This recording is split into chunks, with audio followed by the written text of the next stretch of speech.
الذين اصطفى أما بعد فأعوذ بالله من الشيطان الرجيم بسم الله الرحمن الرحيم إن الدين عند الله الإسلام صدق الله العلي العظيم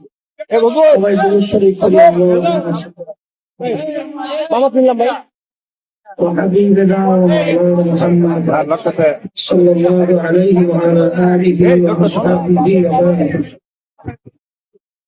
আজকের এই রোদের ভিতরে বিশেষ করে এখানে সামনে যেহেতু বিশ্ব রোগ রয়েছে, জায়গা সংকলন না হয় পিছনে মাদ্রাসার ছাদ সহ বিভিন্ন পর্যায়ে তারা আমার ভাইরা অবস্থান নিয়েছেন।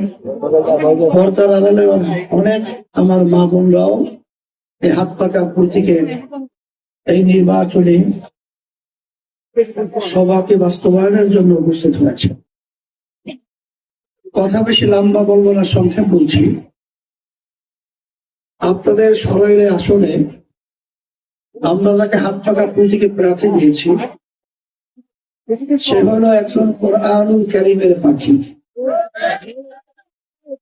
তাম দুনিয়ার মধ্যে যে বারবার এই বাংলাদেশটাকে কোরআনুল কারীমের ইজ্জত, বাংলাদেশের ইজ্জত তার নেতৃত্বে বারবার তিনি কোরআনুল কারীমের প্রতিযোগিতায় তিনি ফার্স্ট বানিয়ে আমাদের বাংলাদেশকে তাম দুনিয়ার মধ্যে তিনি সম্মানিত করেছেন। এখন কথা হলো যে আমরা ইসলামী আন্দোলন বাংলাদেশ আমরা চাই এই দেশের ভিতরে ৯২% মতো মুসলমান বসবাস করে। এই দেশের ভিতরে আজানের শব্দে বাচ্চাদের ঘুম ভেঙে যায়, আজানের শব্দে বাচ্চারা মায়ের কোলে ঘরে যায়। সেই দেশটা চলবে কোরআন কারীমের নিয়ম অনুযায়ী।